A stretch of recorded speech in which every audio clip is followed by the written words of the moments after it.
Good afternoon students, Vikram sir general studies classes में आप सबका स्वागत है। तारीख 14 नवंबर और आज हम एक बहुत ही इंटरेस्टिंग इंटरनेशनल टॉपिक पर चर्चा करने वाले हैं, जिसका कि विवाद दो पावरफुल राष्ट्र, दो डेवलप्ड राष्ट्र के बीच में कई सौ सालों से चलते आ रहा है। पर हम हिस्ट्री पे ज़्यादा नहीं जाएंगे, हम पिछले 200 साल का में क्या हुआ है और वो विवाद, वो डिस्प्यूट आज भी कैसे चल रहा है उस पर चर्चा करेंगे। चर्चा का विषय ये है कि रशिया, आज जो रशिया पहले सोवियत रूस था, आप सबको मालूम है 1991 में सोवियत रूस टूट गया 15 अलग अलग राष्ट्रों में और वो बन गया रशिया। आज का रशिया और जापान वो कभी भी क्यों दोस्त नहीं बन सकते, मतलब अच्छे दोस्त क्यों नहीं बन सकते। वैसे उनके बीच ट्रेडिंग वगैरह तो चलती रहती है, चलती रहेगी जब तक कि कोई दोनों में से एक कंट्री ये ना डिसाइड कर ले कि आगे से मुझे ट्रेड नहीं करना इनसे, इनको मैं सामान नहीं भेजूंगा या कुछ इंटरनेशनल सैंक्शंस वगैरह ना लग जाए। लेकिन कुल मिलाकर चीज़ ये है कि ऐसा क्या चीज़ है कि रशिया और जापान अच्छे दोस्त नहीं बन सकते। तो यहीं पर आती है एक विवाद, एक डिस्प्यूट, जिसको लेकर रशिया और जापान कभी भी अच्छे दोस्त नहीं बन सकते। उसे कहते हैं कुरिल आइलैंड डिस्प्यूट। आइलैंड का मतलब तो आप सब जानते हैं ना, द्वीप। कुरिल द्वीप डिस्प्यूट मतलब कुरिल द्वीप के ऊपर विवाद या झगड़ा, जो भी आप समझ लीजिए, जो कि काफ़ी वर्षों से चल रहा है। जानने के लिए मैं लिख दे रहा हूँ कुरिल, यह स्पेलिंग है कुरिल, कुरिल आइलैंड डिस्प्यूट।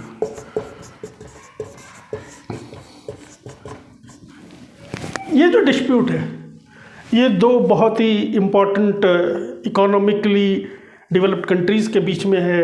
एक है जापान और एक है आज का रशिया। ठीक है, अब आप कहेंगे कि सर हमने तो जब स्कूल्स में है और अभी हम ज्योग्राफी बुक्स में पढ़ रहे हैं वगैरह, तो कुरिल के बारे में हमने इतना पढ़ा नहीं है। ठीक है, अपने बुक्स में जब आप वर्ल्ड के एटलस देखते हैं या वर्ल्ड के मैप देखते हैं, वो देखा जरूर होगा, लेकिन ध्यान उस पर कभी गया नहीं होगा और बहुत लोगों को इसके बारे में पता भी नहीं है। तो जानना अच्छी बात है। तो सबसे पहले तो हमें जानना ये कि ये कुरिल द्वीप समूह, कुरिल जो है एक आइलैंड नहीं है, ये समूह एक चेन ऑफ आइलैंड्स है, एक चेन ऑफ आइलैंड्स है। ठीक है, जो कि जापान से स्टार्ट होती है, जापान के नॉर्थ साइड से स्टार्ट होती है, नॉर्दर्न मोस्ट टिप से स्टार्ट होती है, और रशिया के जो है फार ईस्ट मतलब ईस्टर्न साइड में जाके ख़त्म होती है। लंबे चेन ऑफ है, लगभग उसमें 56 आइलैंड्स हैं, छोटे बड़े मिला के 56 आइलैंड करीब हैं उसमें, कुरिल द्वीप समूह में। इसी को लेके है मेन विवाद जो है, इसी को लेके है कुरिल आइलैंड डिस्प्यूट। हमेशा की तरह जैसे मैंने आपको बता रखा है कि ईस्ट वेस्ट नॉर्थ और साउथ का ध्यान दीजिएगा। जैसे कि कोई भी मैप हम देखते हैं तो इस तरह से हम देखते हैं, आप हमेशा जानते हैं ऊपर की तरफ नॉर्थ, साउथ, ये ईस्ट और वेस्ट। ठीक है, कोई भी मैप हम देखते हैं तो इस तरह से ही देखते हैं, ये सब आपको मालूम है, ये वेरी बेसिक चीज़ है। अब आप यहाँ देखिए कि आप देखते ही समझ गए होंगे कि ये जो नीचे जो है, ये जहाँ पर मैंने 1, 2, 3 और 4 लिखा है, ये लगभग जापान का मैप है। मतलब मैंने हैंड से पहले ही ड्रॉ करके इसीलिए रखा था कि समय ज़्यादा यूज़ ना हो, समय ज़्यादा जब आप लोगों को एक्सप्लेन करूँ तो इसमें ज़्यादा टाइम ना लगे। जापान जो है, जापान राष्ट्र जो है, जापान कंट्री जो है, लगभग मान के चलिए 7000 आइलैंड मिल के जापान बनता है। लेकिन जो 7000 आइलैंड हमारा इंटरेस्ट में नहीं है, हमारा मेन इंटरेस्ट है कि मेन जिसको हम जापान मान के चलते हैं आज की डेट में, वो 4 बड़े आइलैंड से मिलके बनता है। ये एक आइलैंड, ये सेकंड आइलैंड, ये थर्ड आइलैंड, ये फोर्थ आइलैंड।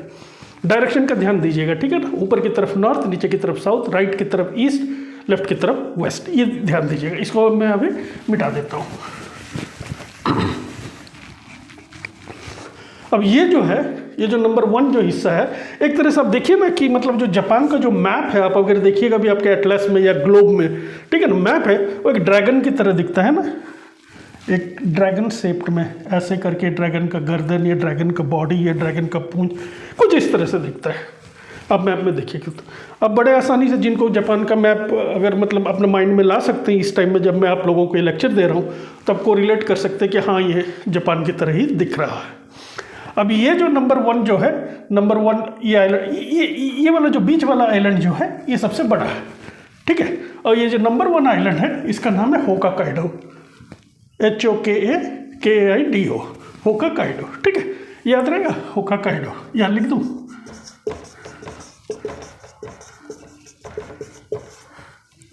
ये होकाकाइडो। दूसरा जो है ये है होन्शु, ये नंबर 2 जो है होन्शु, ठीक है। अब नंबर 3 जो है ये है शिकोकु, शिकोकु। और नंबर 4 जो है क्यूशु, ये जो है क्यूशु।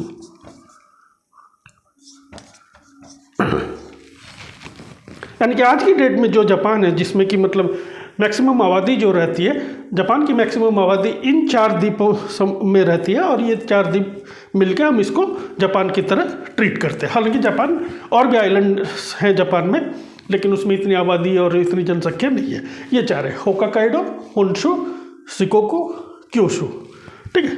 अब आप जो देखिएगा जापान की राजधानी जो है टोक्यो जो है वो होन्शु में है। होन्शु में यहाँ पर आप देखिएगा, यहाँ पर एक पॉइंट जो है मतलब जैसा मैंने बताया था ईस्ट वेस्ट नॉर्थ साउथ, तो ईस्ट की तरफ अगर देखिएगा मैप में, जापान के मैप में ईस्ट की तरफ यानी कि राइट हैंड साइड में, ये राइट हैंड साइड में यहाँ पर आपको जो है टोक्यो मिल जाएगा, ठीक है। और उसी तरह अगर वेस्ट की तरफ देखिएगा, जापान ये होन्शु द्वीप के वेस्ट की तरफ अगर देखिएगा, बाएं की तरफ जहाँ मैंने ये स्टार दे रखा है, ये वाला स्टार, ये पॉइंट जो है, ठीक है, ये है हिरोशिमा। अब मुझे बताने की जरूरत नहीं कि हिरोशिमा फेमस क्यों है, ठीक है। अब उसी तरह जो क्यूशु द्वीप जो है, इसमें अगर यहाँ पर अगर उसके वेस्टर्न कॉर्नर में देखिएगा क्यूशु द्वीप में, ये जो स्टार मैंने बना दिया है ये है नागासाकी। जस्ट मैंने आपको मतलब ये बताने का प्रयास कर रहा हूँ कि यहाँ पर हिरोशिमा, ये नागासाकी, और ये हिरोशिमा नागासाकी इंपॉर्टेंट क्यों है, आप लोगों को याद क्यों रखना है, ये आप ऑलरेडी जानते हैं, ये हमारे चर्चा का विषय नहीं है, ठीक है। अब ये 4 द्वीप आप हमेशा याद रखिएगा क्योंकि मेन जो जापान जो है ये 4 द्वीपों को मिलकर बनता है, होकाकाइडो, होन्शु, शिकोकु, क्यूशु, ये 4 हमेशा आप याद रखिएगा। यहाँ तक क्लियर। तो जापान जो है, अब मैं आप लोगों को याद के लिए जस्ट मैं इसको ग्रीन में कर देता हूँ। ये है आपका जापान, ये बन गया आपका जापान।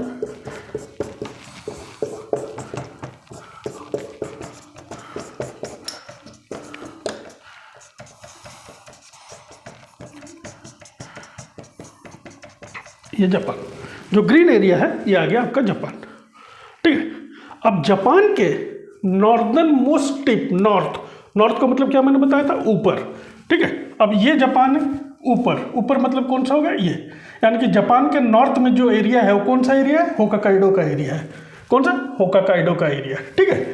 अब ये जो होकाकाइडो एरिया का जो है यहाँ तक ये जो पॉइंट्स है होकाकाइडो एरिया, यहाँ से कुछ एक आइलैंड चेन शुरू होती है, छोटे छोटे आइलैंड, छोटे छोटे द्वीप है, ठीक है। जैसे कि ये जो मैंने बताया था आपको 56 आइलैंड्स है, ये एक आइलैंड है, ये एक आइलैंड, ये एक छोटा सा आइलैंड, ये है, ये एक छोटा सा आइलैंड है। ऐसे ऐसे करते हुए यहाँ तक वो चले जाती है रशिया के नज़दीक तक। ये हिस्सा जो है ये रशिया का एरिया है, ये आज का रशिया का एरिया है। आप पूछेंगे कौन सा एरिया है, ये रशिया का ईस्टर्न एरिया है। ईस्ट, अगर मैप आप खोल के देखिएगा, मैप आप अपने सामने अगर रखेंगे तो बेहतर होगा जब आप ये लेक्चर सुन रहे हो, ताकि आपको कोरिलेट करने में काफ़ी आसानी होगी। तो रशिया का ये एरिया जो है ये इसको बोलते हैं कमचटका पेनिनसुला, कमचटका पेनिनसुला। अब पेनिनसुला क्या होता है ये आप लोगों को ऑलरेडी मालूम है, और नहीं मालूम है तो कभी और कोई ज्योग्राफी क्लास में हम आपको समझा देंगे। सारे फसाद का जड़ ये आइलैंड चेन है। ये आइलैंड चेन जो है इसको कुरील आइलैंड बोलते हैं, ठीक है। ये हो गया जापान, ये हो गया रशिया का ईस्टर्न साइड। ईस्ट मतलब क्या मैंने बताया था, ये eastern side, right side, eastern side. अगर मेरे पीछे साइड से आप देखो, ईस्ट, ऊपर नॉर्थ, नीचे साउथ, ईस्ट, ये वेस्ट। यानी कि रशिया का मैप अगर आप देखो, आप अपने दाहिने ऐसे देख रहे हो, ऐसा आप रशिया का मैप आप देख रहे हो आपके सामने किताब खोल के, आप अपने दाहिने तरफ देखिएगा, अपर नॉर्थ की तरफ जो देखिएगा, ठीक है ना, नॉर्थ ईस्ट के साइड में, यानी कि अल्टीमेट जो फार ईस्ट इसको बोलते हैं, ठीक है, फार ईस्ट दाहिने की तरफ आपको दिख जाएगा ईस्टर्न साइड में, वो है कमचटका पेनिनसुला। अब ये दोनों को जो है ये के बीच में ये आ गया कुरिल आइलैंड, ठीक है। अब ये जो आपने देखा, और यहाँ पर जो ये जो आइलैंड ये भी रशिया का हिस्सा है, ठीक है। इसको मैं एक अलग कलर दे दूँ, ये एरिया जो है इसको मैं ब्लैक कर देता हूँ। ये वाला एरिया जो है ये भी रशिया का एरिया है, इसको बोलते हैं साखालिन। क्या बोलते हैं? साखालिन। ये साखालिन का एरिया, ये वाला, ये जिसको मैंने अभी ब्लैक किया हुआ, ये साखालिन, ठीक है। और बाकी मैं एक ब्लू पेन लेता हूँ, ये जो है ये सारा एरिया जो है ये जो है मेन सोवियत रूस, ये यहाँ तक ये सारा सोवियत रूस है, ये सारा सोवियत रूस है। सॉरी, आज की डेट में रशिया, सोवियत रूस ने आज की डेट में रशिया, सोवियत रूस तो 1991 में ऑलरेडी ब्रेक कर चुका है, ठीक है। ये है रशिया। अब रशिया ये है, ठीक है। रशिया तो बहुत बड़ा कंट्री है, आपको ऑलरेडी मालूम है। इसका कुछ हिस्सा एशिया में आता है, कुछ हिस्सा यूरोप में आता है, ठीक है ना। ये काफ़ी बड़ा है। अब ये जो रशिया है, रशिया के नीचे यहाँ पर क्या है, मुझे बताने की ज़रूरत है क्या? आप लोगों को ऑलरेडी पता है, चाइना है, ठीक है ना। यहाँ पर चाइना है, ठीक है। अब रशिया का जो आखिरी छोर पर, यहाँ पर आखिरी छोर पर, जहाँ से कि मतलब नॉर्थ कोरिया स्टार्ट हो जाता है, ये देखिए, ये एक कंट्री, ये वाली एक कंट्री है। ये मैं जरा पेन घुमा देता हूँ ताकि आप लोगों को समझ में आए।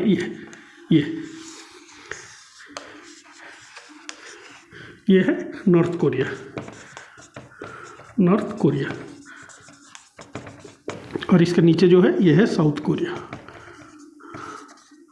साउथ कोरिया, ठीक है। ये China, Russia, north Korea, south Korea. और यहाँ पर जो है, जहाँ पर आखिरी पॉइंट, जहाँ पर कि रशिया ऑलमोस्ट ख़त्म होने का आ जाता है, यहाँ पर रशिया का एक इम्पॉर्टेंट सी पोर्ट है, यहाँ पर इसको बोलते हैं व्लादिवोस्टोक, व्लादिवोस्टोक। रशिया की पैसिफिक फ्लीट यहाँ रहती है, ठीक है, व्लादिवोस्टोक। हाँ, अब ये जो साखालिन एरिया है, और यहाँ है, यहाँ पर सी है, यहाँ पर सी है, ठीक है। यहाँ पर सी ऑफ जापान है। और जो जैसे कि दो बड़े बड़े लैंड मास है, इनके बीच में जो ये एरिया जो है, ये जो एरिया है, इसको स्ट्रेट्स बोलते हैं, STRAIT, STRAIT। हर स्ट्रेट का अपना अपना नाम होता है। ये हमारा पॉइंट ऑफ इंटरेस्ट फिलहाल नहीं है। ये एक स्ट्रेट है, किस किस के बीच में? होकाकाइडो होन्सू के बीच में। उसी तरह होन्सू और शिकोको के बीच में भी एक स्ट्रेट है। उसी तरह शिकोको और क्यूशू के बीच में भी स्ट्रेट है, ठीक है। और उसी तरह क्योसू और योहोन्सू के बीच में भी स्ट्रेट है। तो कई सारे स्ट्रेट्स हैं। ये हमारा भी पॉइंट ऑफ इंटरेस्ट नहीं है। तो यहाँ तक क्लियर हो गया। सबसे पहले तो मैं ये समझाना चाहता था कि ये जो कुरिल आइलैंड की लोकेशन कहाँ है। आप ऑलरेडी समझ चुके हैं कि कुरिल आइलैंड जो है जापान, जो है जापान के नॉर्दर्न मोस्ट पॉइंट से शुरू हो जाती है। मतलब मान के चलिए इतने नज़दीक है ये आइलैंड, ये जो जापान का जो, अगर आप नॉर्दर्न मोस्ट पॉइंट में आएंगे तो सबसे नज़दीक जो कुरिल आइलैंड जो है वो करीब करीब 3 माइल की दूरी में है। मतलब मान के चलिए 5 किलोमीटर के दायरे में ये दिख जाते हैं क्लियर डे में। अगर आप यहाँ पर खड़े होते हैं क्लियर डे में, आपको जो कुरिल आइलैंड दूर में, आपको कुरिल आइलैंड दिख जाती है। ये है आइलैंड जो है सारे विवाद का जड़ है। 1855 में रशिया और जापान के बीच में एक समझौता हुआ था। 1855 में, 1855 में किस ये जरा से मैं मिटा देता हूँ। बस याद रखिए कि ये कमचटका पेनिनसुला है, रशिया का हिस्सा है। ये साखालिन आइलैंड से, ये भी रशिया का हिस्सा है, ठीक है। साखालिन को मिटा देता हूँ, कमचटका को मिटा देता हूँ। यहाँ जो लिखा हुआ था होकाकाइडो वगैरह, होन्सू, ये इसको मैं मिटा दे रहा हूँ। अब 1855 में रशिया और जापान के बीच में एक ट्रीटी समझौता हुआ था, ये कुरिल आइलैंड्स को लेकर, ठीक है। अब हम अगर आप कुरिल आइलैंड का इतिहास जानना चाहेंगे 1635 से लेकर 1650 से लेकर, वो भी मैं बता सकता हूँ, लेकिन इससे ये सेशन काफ़ी ज़्यादा लंबा हो जाएगा। हमें मेन देखना है कि रशिया और जापान ने कुरिल आइलैंड को लेकर अब तक क्या क्या किया है।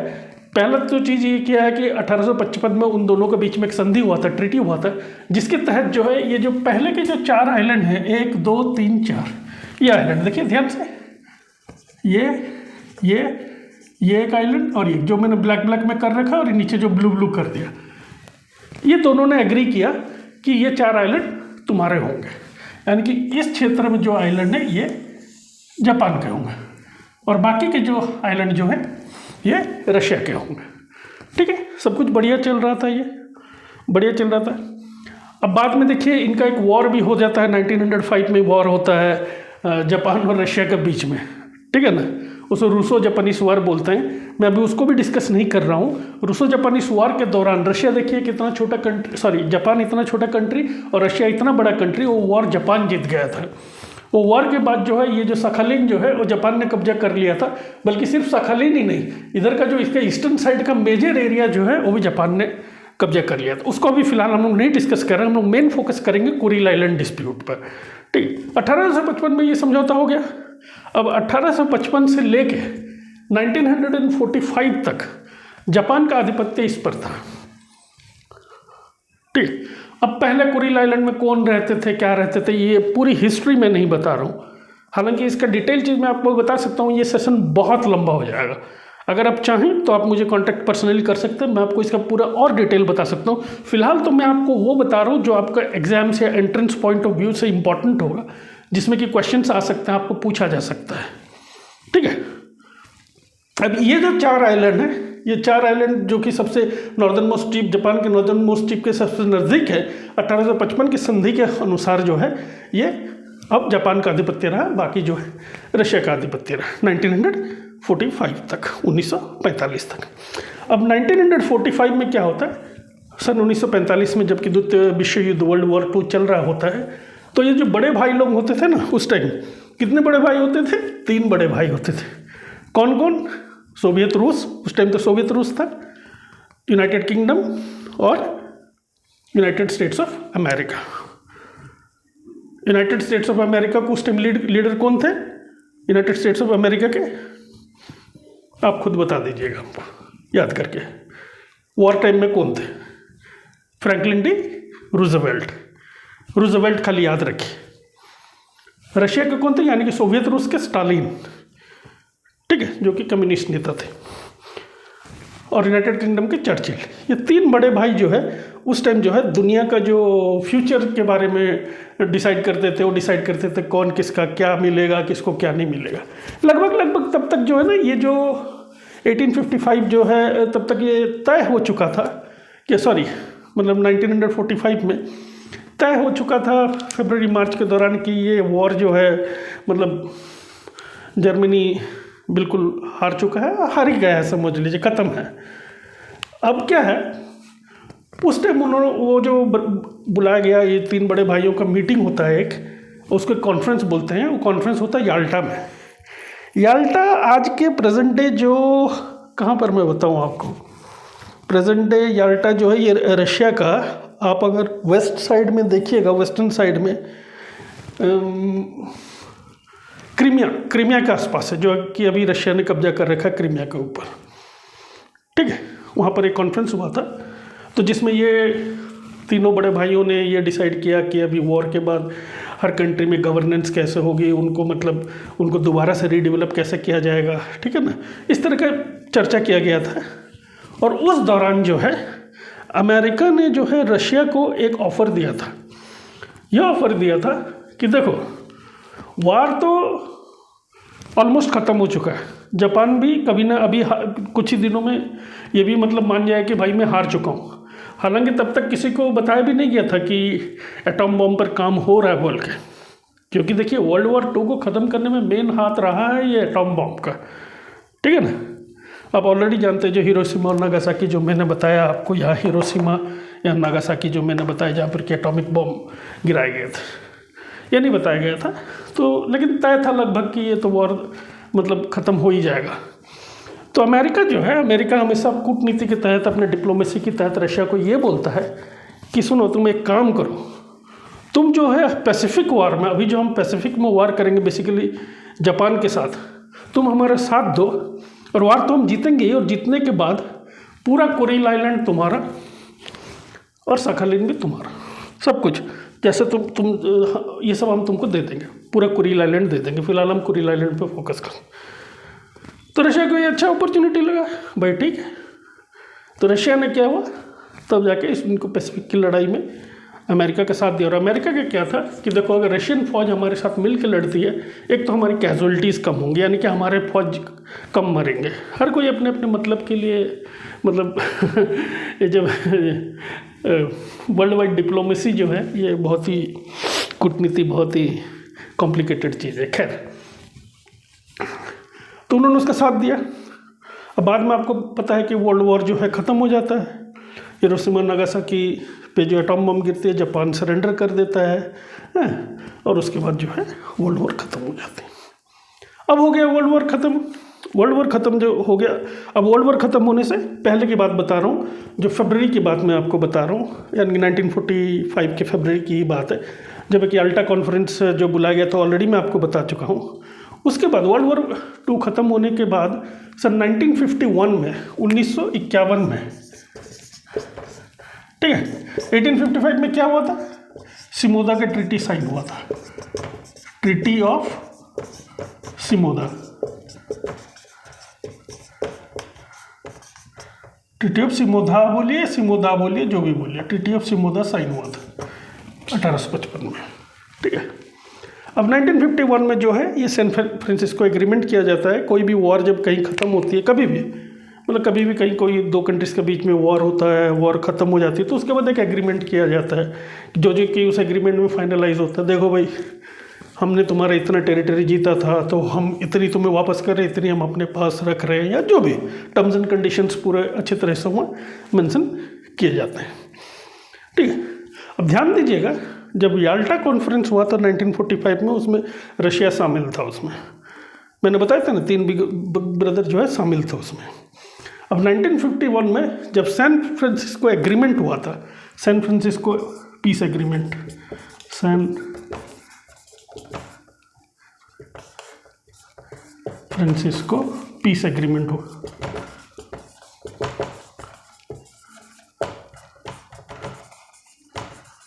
पीस एग्रीमेंट जब हुआ था 1951 में, सैन फ्रांसिस्को पीस एग्रीमेंट में, इसमें रशिया शामिल नहीं था। कुछ एक बाकी 48 कंट्रीज़ इसमें शामिल हुए थे, 48 कंट्रीज शामिल हुए थे, लेकिन इसमें रशिया नहीं शामिल हुआ था, इंडिया नहीं शामिल हुआ था, बर्मा नहीं शामिल हुआ था, ठीक है। ये सारे कंट्रीज़ जो हैं, कोरिया वगैरह शामिल नहीं हुए थे 1951 के सैन फ्रांसिस्को पीस एग्रीमेंट में। अब ये जो पीस एग्रीमेंट हुआ, इसमें जितने भी एलाइज थे, यानी कि जितने मित्र देश थे, अब बोलेंगे अब मित्र देश कौन कौन थे, अब सब जानते हैं, जिन्होंने वर्ल्ड वॉर 2 जीता वो सब मित्र देश थे। यूके था, रशिया था, अमेरिका था, ये सब मित्र राष्ट्र थे। तो इन्होंने मित्र राष्ट्रों ने जो एग्रीमेंट किया, उस एग्रीमेंट में एक चीज़ ये भी मेंशन था कि जापान जो है अपना आधिपत्य, जो उसने अपना कब्जा तो नहीं बोलेंगे, एग्रीमेंट के तहत जो भी उसको मिला था, ये 4 आइलैंड, उसको छोड़ रहा है। ये उस एग्रीमेंट में लिखा हुआ, मतलब अब वो कभी भी जापान ये नहीं बोलेगा कि ये मेरे हैं, या उसमें कोई क्लेम नहीं डालेगा। लेकिन उस एग्रीमेंट में ये भी नहीं लिखा गया था कि अब ये आइलैंड जो है रशिया का हिस्सा है, ठीक है।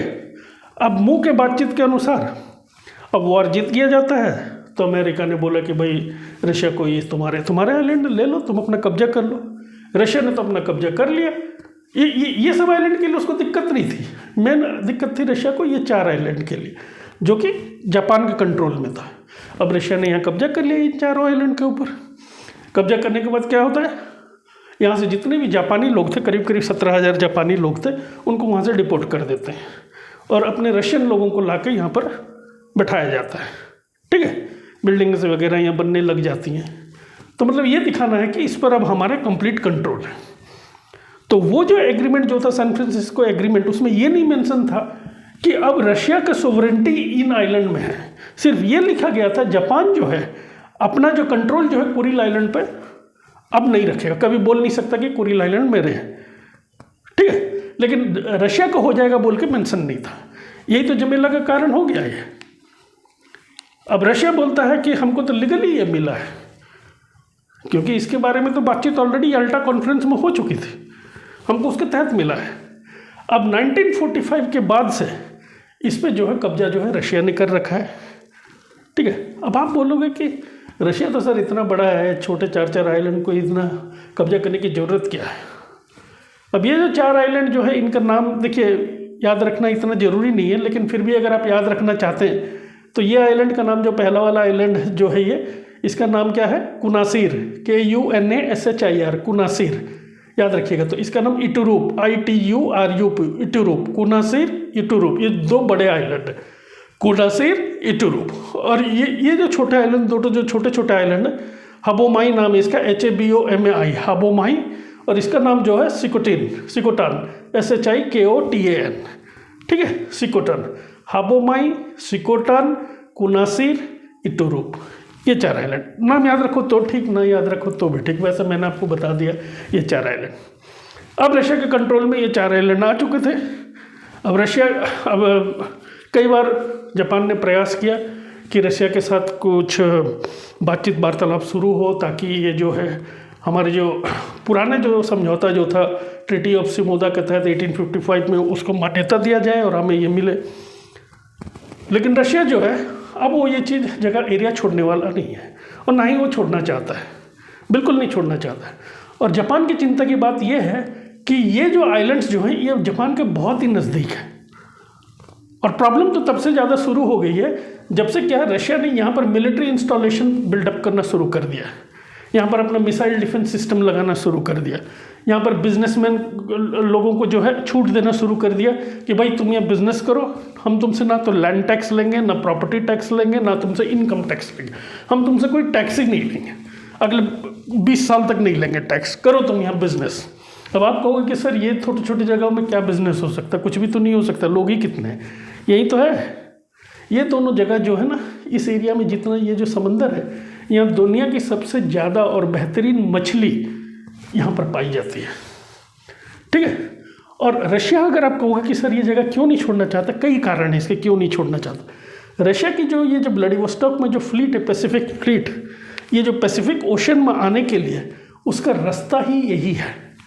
देखिए ये जो 2 आइलैंड है, ये जो 2 बड़े आइलैंड है जो कि इसके पास है, नंबर 1 आइलैंड जो मैंने आपको बताया था होकाकाइडो के पास जो है, जो ये 2 बड़े आइलैंड जो हैं, क्या क्या मैंने नाम आपको बताया था दोनों आइलैंड का? कुनासिर, इटुरूप, कुनासिर और इटुरूप के ये जो आइलैंड है, इसके बीच में जो ये स्ट्रेट है, ये जो रास्ता है ये वाला, ये बहुत इंपॉर्टेंट रास्ता है। क्यों? रशिया के जो भी व्लादिवोस्टॉक का जो सी फ्लीट है, जो भी व्लादिवोस्टॉक में जो सबमरीन हैं या जहाज हैं या जो भी हैं जो पैसिफिक ओशन में जाते हैं, उनका रूट दीजिए। देखिए मैं डॉट डॉट बता रहा हूँ, ठीक है। वो ऐसे करके आते हैं, ठीक है, यहाँ से घुसते हैं, ठीक है, ऐसे जाते हैं, ऐसे जाते हैं, ऐसे जाते हैं, और फिर यहाँ से होते हुए ये पैसिफिक ओशन में आ जाते हैं, पैसिफिक ओशन में आ जाते हैं। ये रूट है। तो अगर रशिया जो है अपना ये आइलैंड जापान को दे देता है तो यहाँ उसको बड़ी मुश्किलात आ जाएगी, क्योंकि उसकी जो ये पैसिफिक फ्लीट जो है, जो व्लादिवोस्टॉक में है, उसको पैसिफिक ओशन के एक्सेस बहुत करने में बहुत प्रॉब्लम हो जाएगा। आप कहोगे कि सर बाकी भी तो जगह है ना, बाकी और भी तो रास्ता है, इधर से भी जा सकता है, उधर से। देखिए एक बड़ा प्रॉब्लम ये है कि ठंड के टाइम में ना ये बर्फ़ हो जाती है। यहाँ सी ऑफ ओखोस्ट है, आप मैप में देखिएगा सी ऑफ ओखोस्ट है वगैरह, हाँ, यहाँ पर सी ऑफ जापान है, जो भी है। तो ये सब एरिया ना बर्फ़ हो जाती है। सिर्फ ये दोनों आइलैंड जो है, ये दोनों आइलैंड का बीच में जो ये गैप है, ये जो रास्ता है जो पैसिफिक ओशन की तरफ जाता है, इसमें बर्फ़ नहीं जमता है। ये हमेशा इसका पानी चालू रहता है, क्योंकि यहाँ पर जो जलधाराएँ जो हैं, करंट्स, मैंने आपको बताया था करंट्स के बारे में, एक वीडियो में बताया था, पीछे जाके देख लीजिएगा। वो करंट जो वार्म वाटर करंट और कोल्ड वाटर करंट ये मिलती है, तो यहाँ का जो पानी का जो तापमान इतना सुंदर रहता है, इतना बढ़िया रहता है कि एक तो इसमें बर्फ़ नहीं जमती, दूसरा ये मछली बहुत ज़्यादा यहाँ पर होते हैं, ठीक है, मछली का व्यापार। तो इसीलिए यहाँ पर जो मछली का व्यापार बहुत अच्छी तरह से किया जा सकता है। यहाँ का जो भी कंपनी लगा सकते हैं, फिश प्रोसेसिंग इंडस्ट्रीज़ वगैरह यहाँ पर अच्छे से लग सकता है। ये रास्ता जो है ये इम्पॉर्टेंट स्ट्रैटेजिक रास्ता है रशिया के लिए पैसिफिक में जाने के लिए। पहला तो यह है। दूसरा यह है कि यहाँ पर जो है भंडार पाया गया है तेल का, और आजकल की दुनिया में तो मेजर जितना लड़ाई आप देख रहे हैं, जो भी लड़ाई चल रही है, तेल की लड़ाई चल रही है, ठीक है। अब यहाँ पर तेल का भंडार भी पाया गया है, नेचुरल गैस, तेल, क्रूड ऑयल का भंडार पाया गया है, वो भी है। और एक रेयर अर्थ यहाँ मटेरियल भी यहाँ पर मिलता है। रेयर मटेरियल जो है बहुत ही कम जगह पाए जाते हैं दुनिया में। आप अपना ज्योग्राफी बुक या कहीं पर आप पहले चेक कर लीजिए कि रेयर अर्थ मटेरियल क्या होते हैं। शायद इसका नाम रेनियम ऐसा कुछ है, और रेयर अर्थ मटेरियल पाया जाता है जो कि सुपरसोनिक फ्लाइट्स में, जहाज़ों में जो कि सुपरसोनिक स्पीड से चलते हैं, उसमें इस्तेमाल किया जाता है। इन सब कारणों, यही सब कारण के लिए रशिया जो है ये जापान को देना नहीं चाहता। और दूसरा चीज़ ये है कि प्रॉब्लम ये है कि अगर रशिया जानता है कि अगर हम ये एरिया, ये 4 द्वीप जो है हम जापान को दे देते हैं ना, तो क्योंकि जापान जो है क्या करेगा, जैसे ही जापान को ये द्वीप ट्रांसफ़र हो जाएगा, अमेरिका आके यहाँ पर अपना क्या सैन्य का अड्डा जरूर खोलेगा, पक्का खोलेगा। अब आप कहोगे कि सर जापान जो है कंट्री तो अलग है, और अमेरिका के जापान में क्यों सैन्य का अड्डा खोलेगा, अपना मिलिट्री इंस्टॉलेशन क्यों लगाएगा, जापान उनको परमिशन ही क्यों देगा। ये तो समझने वाली बात है कि वर्ल्ड वॉर 2 के बाद जो भी एग्रीमेंट वगैरह साइन हुए थे, उसमें अमेरिका ने ये क्लियर कट बोल रखा है कि जापान को कि तुम्हारी सुरक्षा की पूरी जिम्मेवारी हमारी है।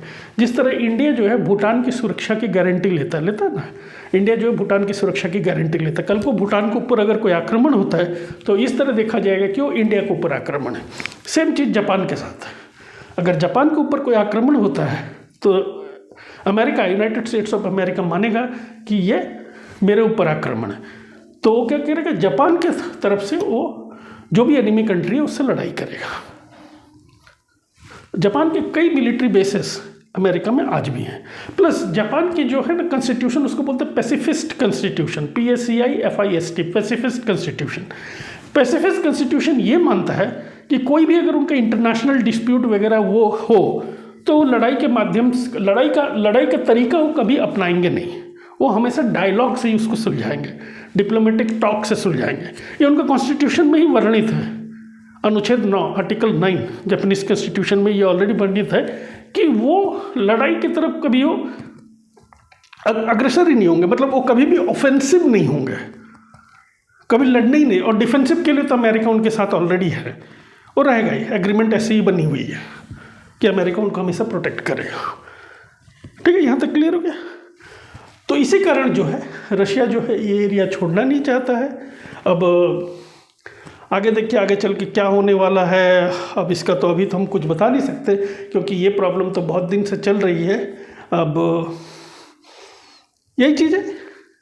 तो मेन आप लोगों को याद रखना है कुरिल आइलैंड के बारे में। ये कुरिल आइलैंड, अब आप बोलोगे कि सर कभी मतलब इन दोनों ने, रशिया और जापान ने साथ में बैठकर इसको समझाने का प्रयास नहीं किया क्या? बिल्कुल किया जी। 1956 में एक बार इन्होंने साथ में बैठ कर बोला कि चलो ये जो हमारे दिल्ली का झमेला है इसको हम लोग सॉल्व करते हैं, साथ में बैठते हैं। और अच्छा, आप लोग 1855 ट्रीटी ऑफ सिमोदा याद रखिएगा। हाँ, सिमोदा का ट्रीटी, जो सिमोदा के समझौता के तहत ही ये 4 आइलैंड जो है, 1, 2, 3, 4, 2 बड़े और 2 छोटे आइलैंड जो है जापान को मिले थे। हाँ, ये याद रखिएगा आप लोग। अब 1956 में जो है रशिया और जापान जगह बैठते हैं, डिसाइड करते हैं, बोलते हैं कि देखिए आपने तो जो भी लिया, जो कब्जा किया 1945 तक कब्जा किया। 1855 से लेकर 1955 तक ये 4 आइलैंड हमारा था। बिल्कुल, रशिया बोल रहा हमारा, आपका ही था। लेकिन 1945 के बाद जो है अब आपके कब्जे में। रशिया बोलता हाँ जी हमारे कब्जे में नहीं होता, अब हमारा ही है। आप क्या बात कर रहे हो कि कब्जे में?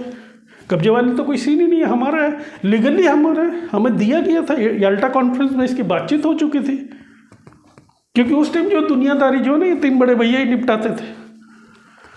पर रशिया ने कहा देखो ऐसा कर लेते हैं, ये दिल्ली का झमेला को छोड़ हटाओ, मिल बांट के ही रहते, आपका भी और मेरा भी। तो हम क्या करते हैं, रशिया ने बोला हम क्या करते हैं, हम आपको ये 2 छोटे आइलैंड दे देते हैं। ये 2 छोटे, समझ में आ रहा है? ये जो 2 छोटे छोटे आइलैंड जो है आपके नज़दीक जो है, ये हम आपको दे देते हैं। क्या क्या, कौन कौन सा आइलैंड? सिकोटान और हबोमाई,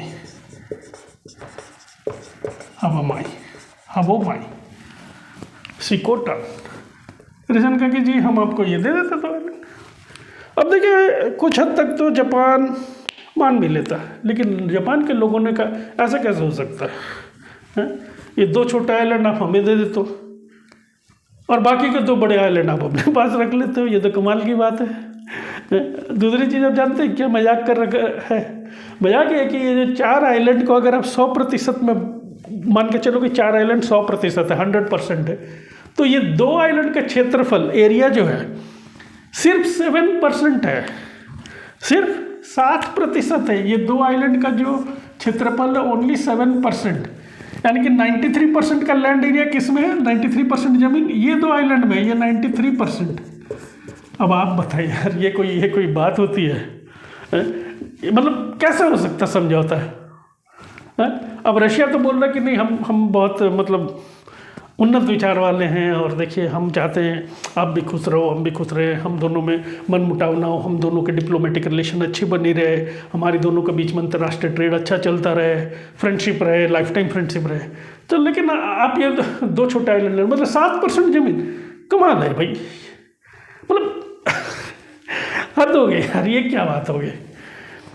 ठीक है, तो वहाँ की जनता ने कहा ऐसा नहीं है, 1855 से तो ये हमारा था, लेंगे तो पूरा ही लेंगे, यानी कि 4 आइलैंड लेंगे, 1 2 3 4, या फिर नहीं लेंगे।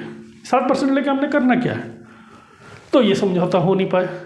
लेटेस्ट समझौता 2018 में हुआ है, 2018 में यहीं पर हुआ था, व्लादिवोस्टॉक में हुआ था कॉन्फ्रेंस के दौरान। वहाँ शिंजो आबे थे जापान के, और रशिया के व्लादिमीर पुतिन थे, हमारे मोदी साहब भी वहाँ गए हुए थे। ठीक है, 2018 के दौरान जो है वहाँ पर भी वही मुद्दा उठाया था शिंजो आबे ने कि ये कुरिल आइलैंड विवाद को हम लोग निपटा लेते हैं, क्यों इसको इतना बेकार कर रखेंगे। तो रशिया ने फिर से वही बात बताई, बोले तो हम कहाँ कह रहे हैं कि हम आपको नहीं देंगे, हम तो देना चाहते हैं आपको, आप इन्हें नहीं ले रहे हैं। ठीक है, दोनों मिल बांट के कर लेते हैं, अभी तो हमारे ही कब्जे में है ना, कब्जे में नहीं बल्कि अभी तो हमारा है। ये समझ के चलिए कि एक बड़े भाई होने के नाते हम आपको तो दे ही रहे हैं, तो हम आपको दोनों दे रहे हैं ना, सिकोटन और हावोमाई दे रहे हैं। अब लीजिए 7% जमीन का एरिया है, ये चारों को मिलाकर अगर 100% मान लो तो ये दोनों सिर्फ 7%। यहाँ पर भी बात नहीं बन पाई।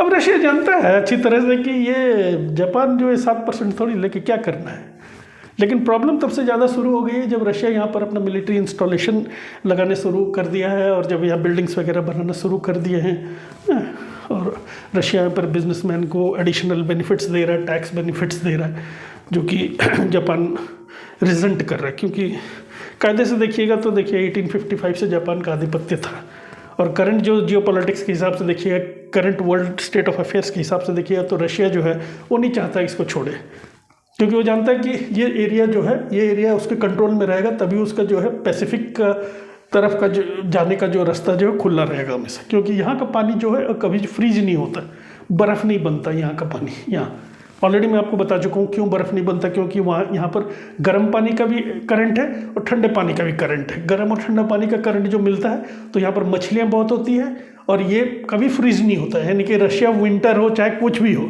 अपना जो समुद्री बेड़े को यहाँ से कैसे निकालेगा, व्लादिवोस्टॉक से निकालते हुए यहाँ से होते हुए सखालिन के नीचे से जाकर ये जो पहले 2 बड़े आइलैंड है यहाँ पर, यहाँ के बीच से निकाल देता है, और ये पैसिफिक ओशन में चले जाती है। तो आशा करता हूँ कि आप लोगों को समझ में आ गया कि ये कुरिल आइलैंड क्या है, विवाद क्या है। देखिए दुनिया में ऐसा कोई भी डिस्प्यूट या प्रॉब्लम नहीं होती जिसकी कि डायलॉग से समझौता नहीं हो सकता है, या फिर जिसका कि कोई सोल्यूशन ना हो। अगर प्रॉब्लम है तो सोल्यूशन भी है, पक्का है। मतलब प्रॉब्लम हो और सोल्यूशन ना हो ऐसा हो ही नहीं सकता। बस डिपेंड करता है कि हम उस सोल्यूशन को कब ढूंढ लेते हैं। अगर आप जल्दी ढूंढ लेते हैं तो अच्छी बात है, अगर लेट से ढूंढते हैं तो लेट से ही सही, लेकिन तब तक हो सकता है कि कुछ ज़्यादा ही नुकसान हो जाए। ठीक है, तो आज के लिए बस इतना ही। आप ये याद रखिए, ये एंट्रेंस पॉइंट ऑफ व्यू के लिए बहुत ही इम्पोर्टेंट है। और कुरिल आइलैंड याद रखिए, KURIL कुरिल आइलैंड्स। अब आपको समझ में आ गया होगा कि कुरिल आइलैंड इंपॉर्टेंट क्यों है। ठीक है, जापान के लिए भी इम्पोर्टेंट क्यों है और रशिया के लिए भी क्यों इम्पोर्टेंट है। हर किसी की अपनी आइडियोलॉजीज और थॉट प्रोसेसेस हैं। अब ये थोड़ा सा अपना माइंड में मैप का ध्यान में दीजिएगा। ये सखालिन है, सखालिन आइलैंड है, ये रशिया है, ये जिसको मैंने ब्लू कर रखा है। रशिया के ठीक नीचे चाइना है, व्लादिवोस्टोक है और ठीक व्लादिवोस्टोक के पास से north Korea, south Korea, north Korea का बॉर्डर जो है चाइना से लगता है, ये आप लोगों को सबको पता है। ये 4 आइलैंड जरूर याद रखिएगा, जो मेन जापान बनता है 1, 2, 3 और 4, ये याद रखिएगा। होकाकाइडो, होन्सू, शिकोको, क्योसू, ये 4 आइलैंड याद रखिएगा, ये सब मेन जापान बनता है। तो आज के लिए बस इतना ही। और भी अगर आपको कुछ पूछना हो या कुछ क्लैरिफिकेशन लेनी है तो आप हमें कमेंट जरूर कर सकते हैं। और अच्छे से रहिए, पढ़िए लिखिए, अच्छे से तैयारी कीजिए। फिर से मिलेंगे। All the best, have a great day and take care.